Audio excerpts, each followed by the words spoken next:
Mga tagahanga ng boxing, maligayang pagbabalik sa channel, kung saan kami ay sumisid ng malalim sa mga pinakakapanapanabik na laban sa esport. Ngayon, sinisira namin ang isang nakakagulat na sagupaan na maaaring magsunog sa mundo ng boxing, Naoya, The Monster, Inoue vs TJ Doheny. Ang dalawang mandirigmang ito ay nakatakdang magdala sa amin ng isang paputok na laban, at narito kami para ibigay sa iyo ang buong pagsusuri sa laban at mga diskarte na maaaring magpasya sa resulta. Siguraduhing mag-subscribe, pindutin ang notification bell, at tayo ay kumilos. Una, tingnan natin ang mga mandirigma. Si Naoya Inoue, nakilala rin bilang The Monster, ay isang 3-division world champion na may hindi kapani-pani walang bilis, mapangwasak na knockout power, at halos walang cap-arrest na ring IQ. Isa siya sa mga pound-for-pound king ng sport at kilala sa pagbuwag sa kanyang mga kalaban ng may brutal na katumpakan. Sa kabilang panig, mayroon tayong TJ Doheny, isang dating world champion sa super bantamweight division. Si Doheny ay isang matigas, magaspang na manlalaban na may walang humpay na estilo, mahusay na counterpunching, at puso ng isang leon.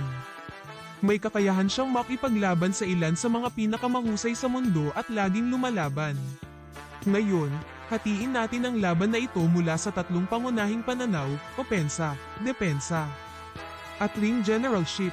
Ang nakakasakit na arsenal ni Inoue ay nakamamatay. Ang kanyang kakayahang paghaluin ang kanyang mga pag-atake, na nagtatarget sa ulo at katawan ng may katumpakan at lakas, ay ginagawa siyang isa sa mga pinakamapanganib na manlalaban sa esport. Ang kaliwang kawit ni Inoue sa atay ay isang signature na suntok. At ang kanyang kombinasyon ng bilis at timing ay nagbibigay daan sa kanya upang makarating ng malinis, kadalasang nakakasira ng mga kuha. Ang pagkakasala ni TJ Doheny ay umiikot sa kanyang agresibo, come forward na estilo. Ginagamit niya ang kanyang southpaw stance upang lumikha ng mga anggulo at ibinabato ang malalakas na kombinasyon sa ulo at katawan. Si Doheny ay walang humpay sa kanyang pag-atake, madalas na nalulula ang mga kalaban sa kanyang dami at bilis ng trabaho. Ang kanyang kakayahang maghalo ng mga suntok at mapanatili ang presyon ay maaaring maging mahalaga sa laban na ito. Ang depensa ni Inoue ay binuo sa kanyang matatalas na reflexes at hindi nagkakamali na timing. Maaari siyang makadulas ng mga suntok, gumulong sa ilalim ng mga pag-atake, at makakontra ng may brutal na katumpakan. Si Inoue ay bihirang kumuha ng malinis na mga kuha, at ang kanyang footwork ay nagpapahintulot sa kanya na iposisyon ng kanyang sarili sa loob at labas ng panganib sa isang iglap. Ang depensa ni Doheny ay umaasa sa kanyang mataas na bantay at matatag na batayan. Siya ay isang matigas na manlalaban na maaaring sumuntok at patuloy na lumalapit. Ngunit ang kanyang agresibong estilo ay minsan ay nagbibigay sa kanya ng bukas sa mga counter, na isang bagay na dapat abangan laban sa isang matalim na manuntok tulad ni Inoue. Si Inoue ay isang dalubhasa sa pagkontrol sa bilis ng laban. Ang kanyang kakayahang magdikta kung kailan at saan nangyayari ang mga palitan ay isa sa kanyang pangunahing lakas. Nasa harap man siya o nagboboxing sa likod, alam ni Inoue kung paano palabanin ang kanyang mga kalaban sa kanyang ritmo. Doheny, sa kabilang banda, thrives sa pressure.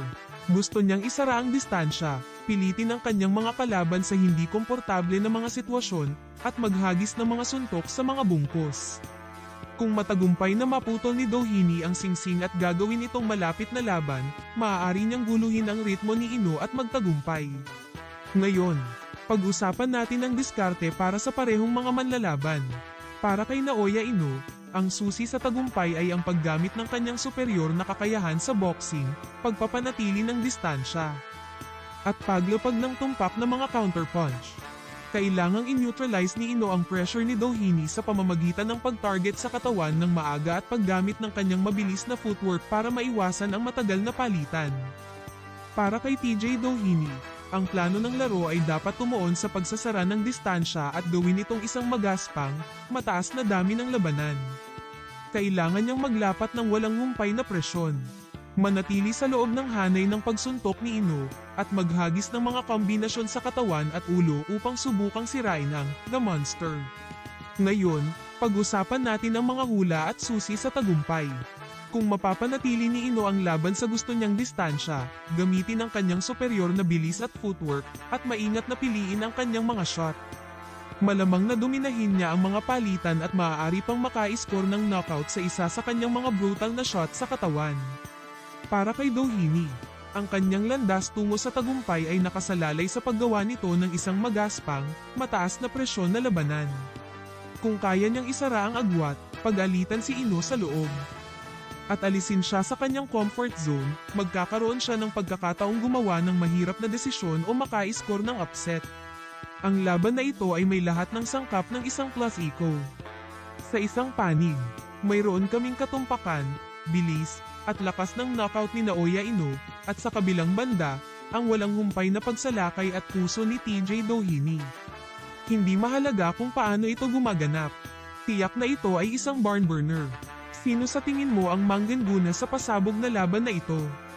Ipaalam sa amin sa mga komento sa ibaba. At kung nasiyahan ka sa pagsusuring ito, huwag kalimutang i-like, ibahagi, at mag-subscribe para sa mas malalim na mga breakdown ng boxing. Salamat sa panonood, at magkita-kita tayo sa susunod na video.